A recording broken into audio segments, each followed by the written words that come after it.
1957年、これまでの旧型国電とは一線を画す電車が登場した。後に101系と呼ばれる90系電車にはカルダン駆動、電磁直通ブレーキなどの新技術が投入された。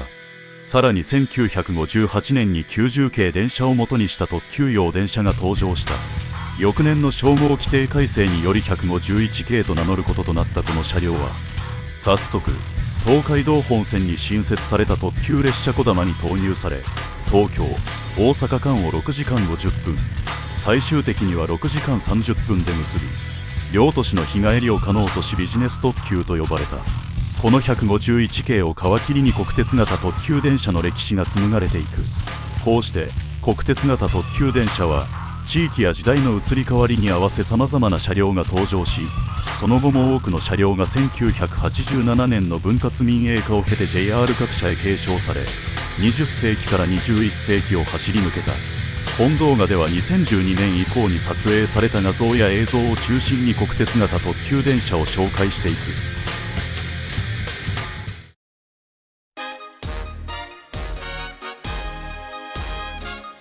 ビジネス特急こだまとして活躍していた151系は、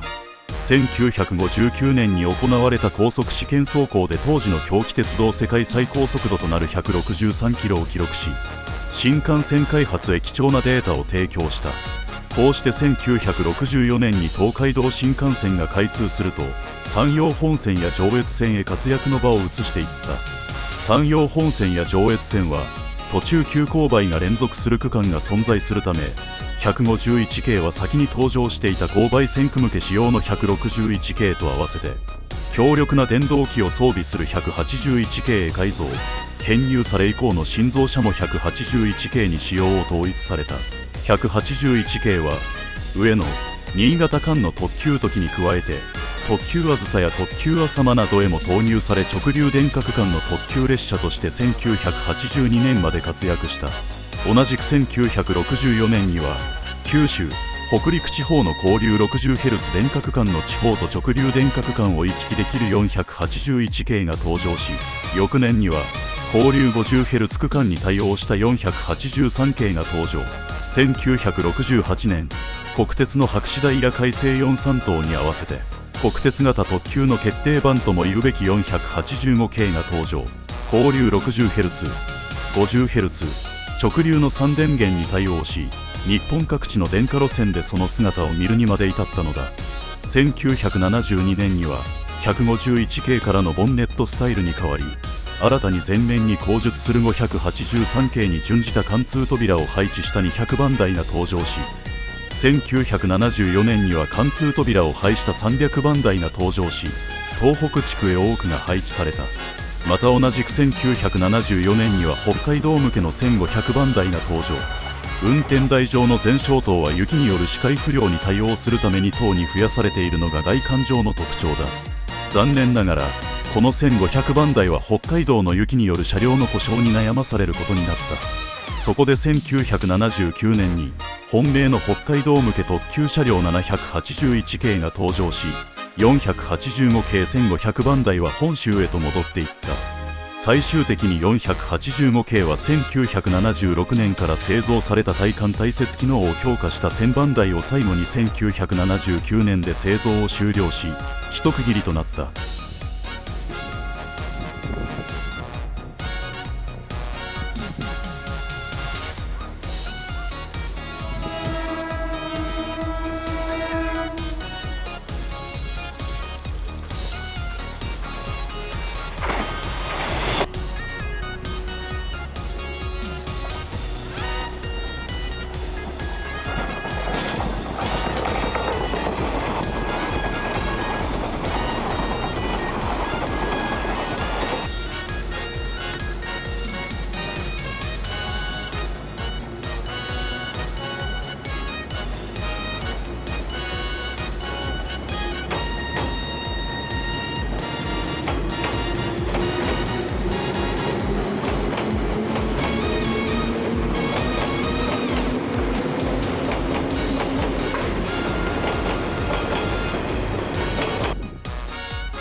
485系には信越本線の横川軽井沢間の碓氷峠で EF63 型電気機関車と協調運転を可能とした489系も製造された。こうして日本各地で活躍した485系は多くが JR 各社に引き継がれ、各社で個性的な塗装をまとったり改造がなされた。その中でも JR 東日本で行われた大規模なリニューアル工事により誕生した3000番台とさまざまな485系のジョイフルトレインを紹介する。485系3000番台は1995年から2000年にかけて老朽化した485系1000番台、1500番台、300番台をもとに内外装に大幅なリニューアル工事が施された車両たちだ。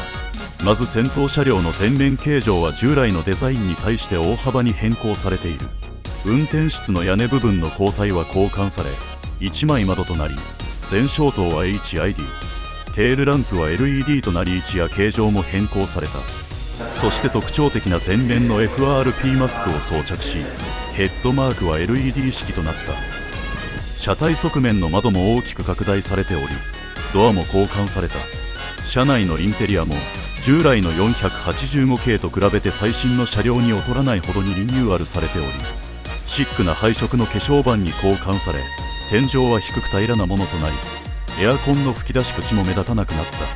座席は座面スライド機構を持つ新開発のリクライニングシートが装備された。こうして1996年に485系3000番台は盛岡函館間の特急初狩りでデビューを飾る。この映像は2015年にリバイバル運行された時のものだ。さらに初狩り後の白鳥や津軽で活躍する青森所属車に加えて、白鷹や来鳥、北越、稲穂などで活躍する新潟所属車も登場した。前面 FRP マスクがいわゆる紙塗ったり色になっているのが特徴だ。485系3000番台は青森所属車が2016年の白鳥の廃止まで活躍し、新潟所属車は2017年の越後ときめき鉄道糸魚川駅までの糸魚川快速の廃止まで活躍した。なお盛岡支社のジョイフルトレイン、ジパングに組み込まれた中間車は2021年まで活躍した。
このジパングのように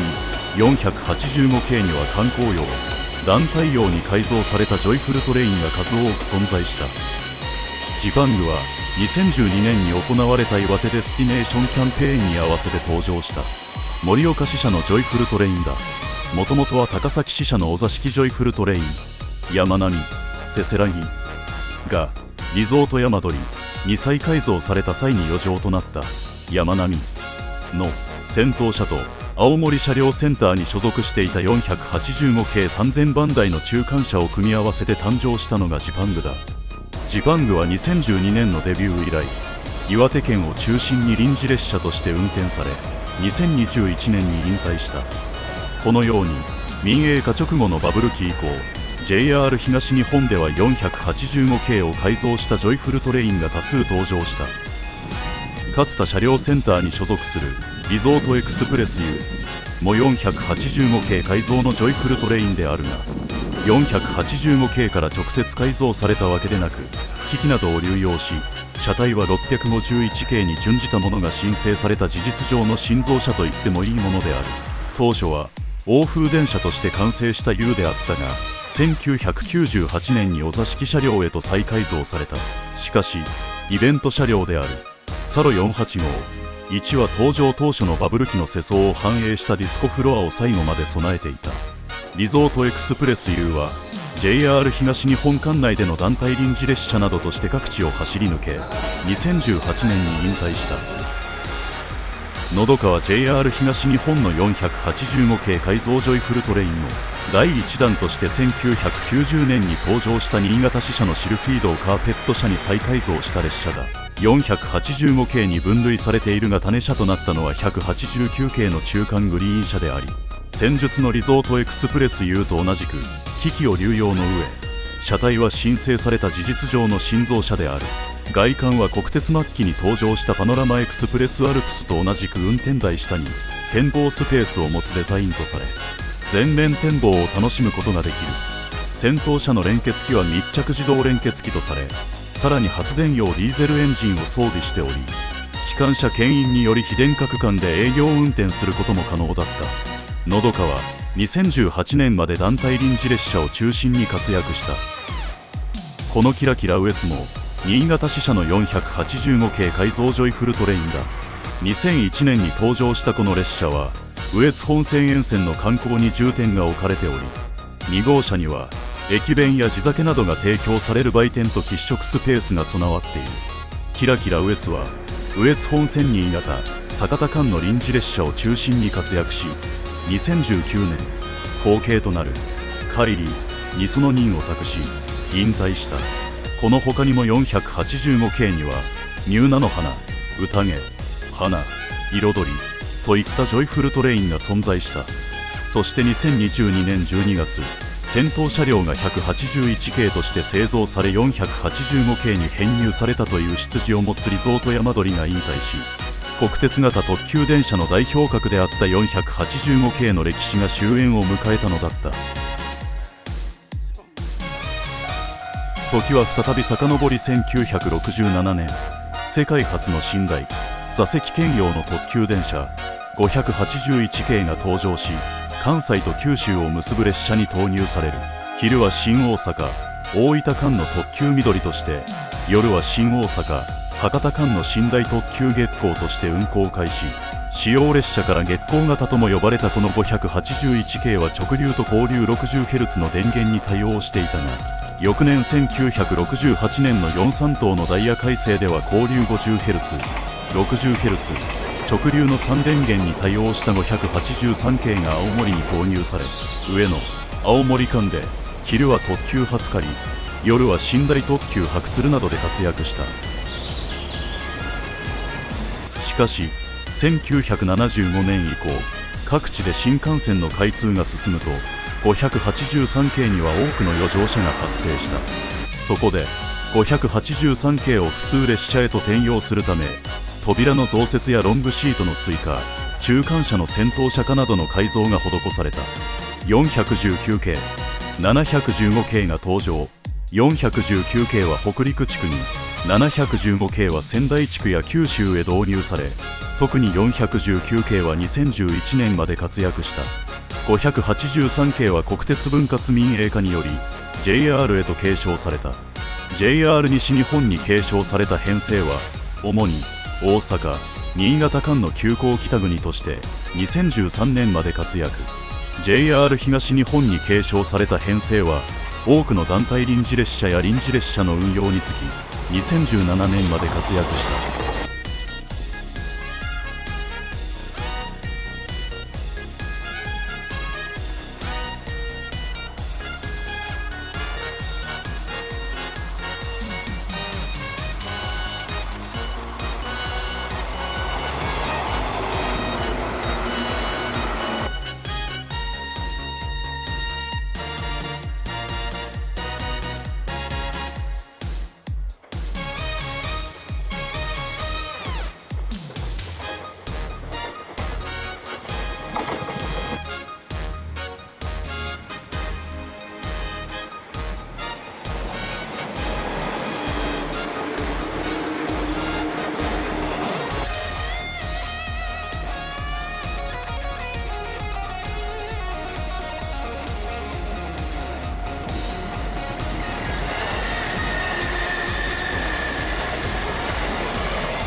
1972年、房総半島方面への特急列車向けに485系を元にした直流専用の特急型電車183系が登場する。485系200番台をベースにした貫通扉を持つ外観であるが、極小断面トンネルに対応するため運転台上の全消灯は廃されている。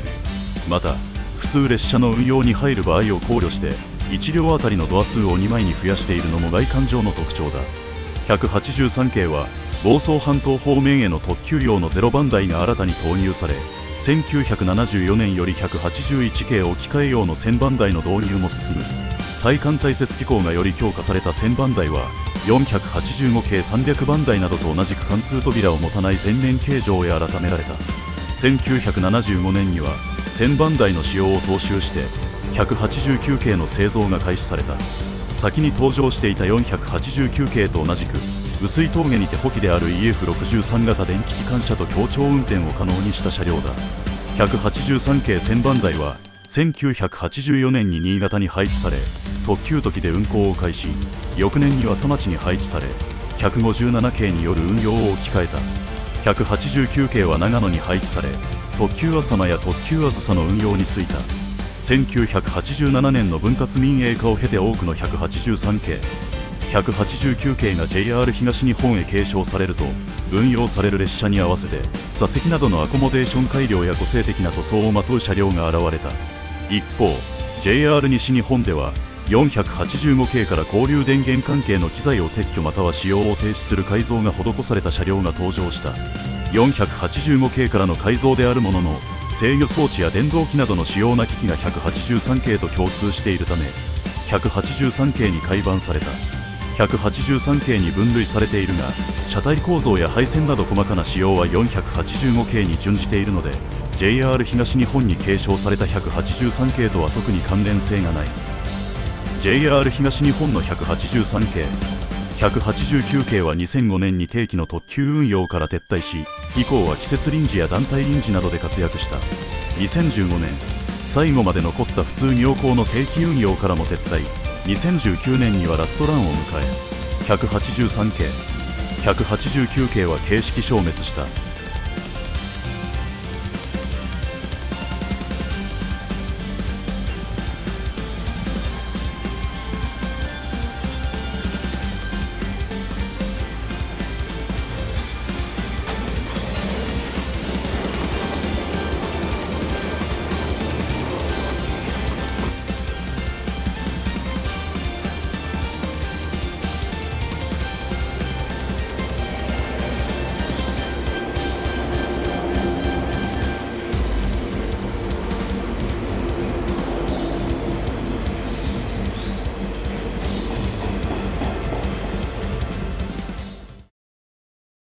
1974年、曲線通過時の遠心力を緩和することで乗り心地を維持し、曲線通過速度の向上が可能な自然振り子式機構を持つ初の特急電車381系が中央本線の長野・名古屋間の特急信濃で運行を開始した。381系は従来の車両とは異なり、曲線通過時の遠心力で車体を傾斜させる自然振り子機構を搭載。それに対応するため車体の裾絞りは大きくなり、車体材質もアルミニウム合金が採用され軽量化が図られている。381系は山岳地帯などの急勾配・急曲線が続く線区の高速化を達成。1978年には新たに紀勢本線の特急黒潮に、1982年には伯備線の特急やくもへ投入された。 JR 東海に継承された特急信濃用の381系はパノラマグリーン車黒381型10番台へと改造されるなどの改造も行われたが、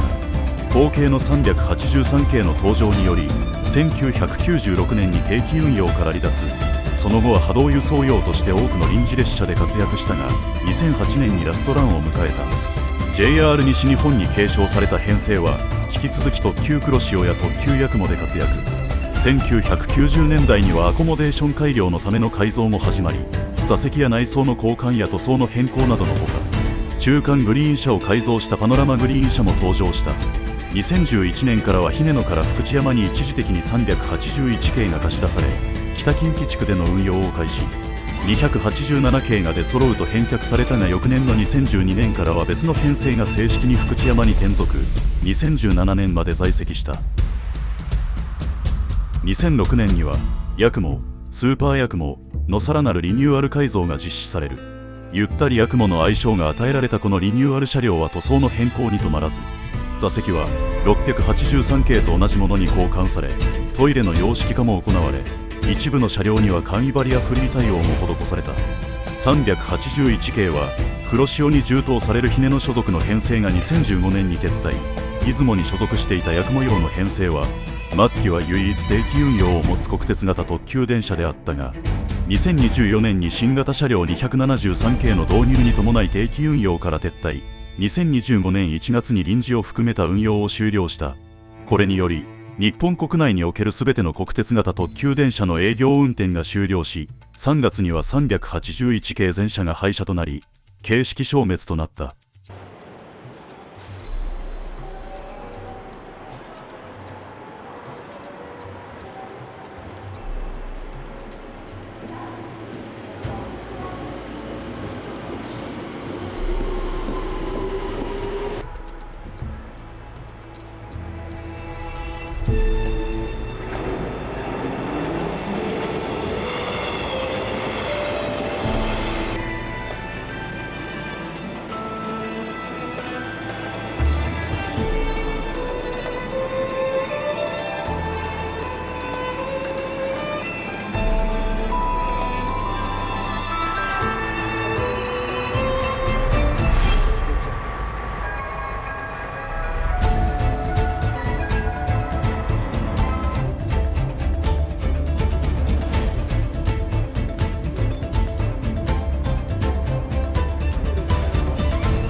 1981年、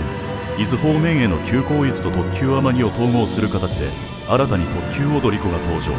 そこで新たに登場したのが国鉄が最後に開発した特急型電車185系だ。185系は特急列車でありながら通勤輸送にも対応できるというコンセプトで設計されており、ドアはグリーン車を除き1両に2箇所、幅も 1000m とこれまでの特急型よりも広いドアが採用された。また側面の窓も開閉可能とするなど、普通列車での運用をより強く意識した設計がなされている。登場当初は車体側面にグリーンの斜めストライプ模様が入る斬新な塗装をまとっていた。1982年からは対艦対接機構や横から対策がなされた200番台が登場し、急行列車や普通列車、新幹線の大宮暫定開業により運転された新幹線儀礼号などの運用に就いた。185系は JR 東日本に継承され、座席の交換などの設備の改良を経ながら特急踊り子や湘南ダイナー、特急あかぎなどの運用につき、時には特急浜海寺や快速ムーンライトながらなどの臨時列車の運用について波動輸送においても存在感を示した。しかし2021年のダイヤ改正にて定期運用から離脱。その後も臨時列車として活躍し、2024年12月に営業運転を終了した。そして最後に残った編成が2025年6月に長野総合車両センターへ改装され廃車された。これにより日本国内の国鉄型特急電車は事実上の終焉を迎えることとなった。